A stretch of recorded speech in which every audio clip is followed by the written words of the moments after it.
Ya, pemirsa, Menteri Komunikasi dan Informatika Menkominfo Johnny G. Plate memastikan pihaknya telah memblokir lebih dari 552 ribu konten judi online sejak tahun 2018 sampai dengan sekarang. Mudahnya akses masuk bagi konten judi online di Indonesia membuat Kominfo terus melakukan monitoring ruang digital selama 24 jam non-stop untuk memberantas konten judi online.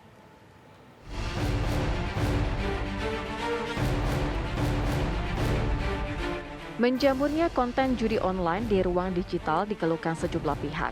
Menteri Komunikasi dan Informatika Johnny G. Plate mengatakan pihaknya sudah memblokir lebih dari 552 ribu konten judi online sejak tahun 2018 sampai dengan sekarang. Selain yang ilegal, Johnny menyebutkan Kominfo juga menutup situs judi online yang sudah terdaftar sebagai penyelenggara sistem elektronik atau PSE. Mudahnya akses masuk bagi konten judi online di Indonesia membuat Kominfo terus melakukan monitoring ruang digital selama 24 jam non-stop. Kalau situs online, PSE-nya kami tutup. Yang sudah terdaftar kami tutup. Sedangkan yang ilegal kan tidak selalu ada di Indonesia mereka. Mereka kan bisa ada di mana saja, di luar negeri pun kami tutup. Kalau saya tidak salah, sejak tahun 2018 sampai dengan sekarang, itu sudah lebih dari 552 ribu ya, konten judi online diblokir. Ya. Jadi kami akan blokir, ya, dan tentu karena mudah, ya, mereka masuk lagi, ya. Begitu masuk kita tutup lagi, jadi kejar-kejaran. Saya perlu sampaikan kepada pelaku usaha.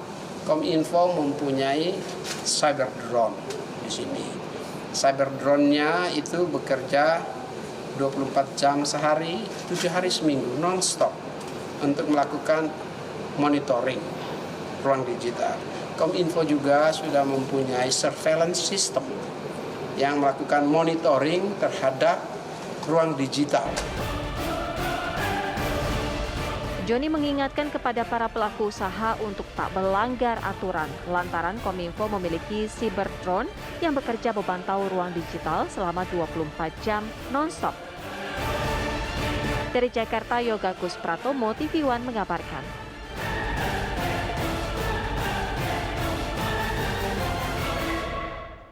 Sepekan terakhir, pemirsa, situs judi online yang sudah terdaftar dalam PSE milik pemerintah tidak lagi dapat diakses.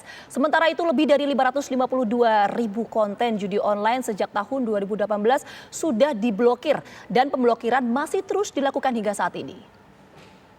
Ramai diperbincangkan mengenai situs judi online yang terdaftar dalam sistem pendaftaran penyelenggara sistem elektronik atau PSE milik pemerintah.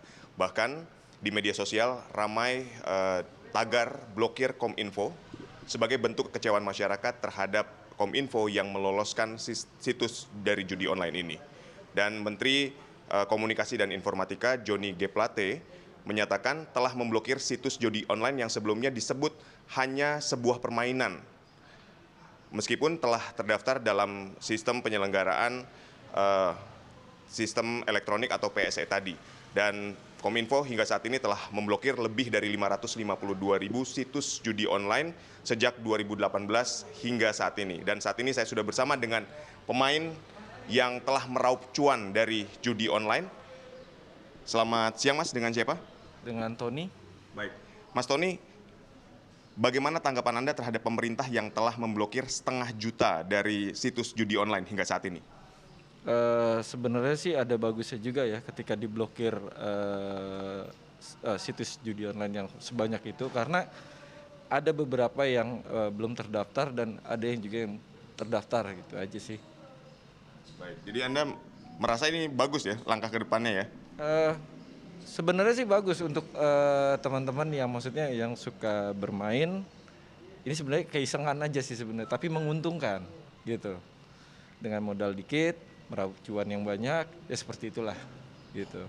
Baik, lalu apa yang membuat Anda tertarik sebetulnya dengan situs judi online ini? Sebenarnya permainannya banyak, jadi kita bisa sebenarnya ngasah otak juga kan. Kita bermain algoritmanya juga, kita tahu kapan harus kita berhenti, kapan kita harus terus, seperti itulah. Baik. Keuntungan sendiri yang Anda dapatkan dari pertama kali bermain di situs judi online ini seperti apa? Ngeraup cuan yang lumayan lah dalam semalam. Saya bisa mengakses karena gini, ada beberapa situs yang belum diblokir sama pemerintah. Jadi tidak semuanya judi online itu diblokir oleh pemerintah. Walaupun sudah disebutkan berapa juta yang diblokir, tetap aja masih ada yang masih bisa diakses. Harapannya sih sebenarnya cuma pembatasan ya, pembatasan umur gitu. Kalau misalnya umurnya dibatasin ketika bermain judi online itu umur berapa, dan kalau untuk masalah deposit atau apalah itu tergantung dari perorangannya masing-masing gitu. Intinya lebih ke umur. Kalau saya lebih gitu. Kalau sudah dewasa ya silakan kalau bermain. Seperti dulu lah. Dulu kan ada SD-SB juga gitu kan. Itu malah resmi dari kementerian kan.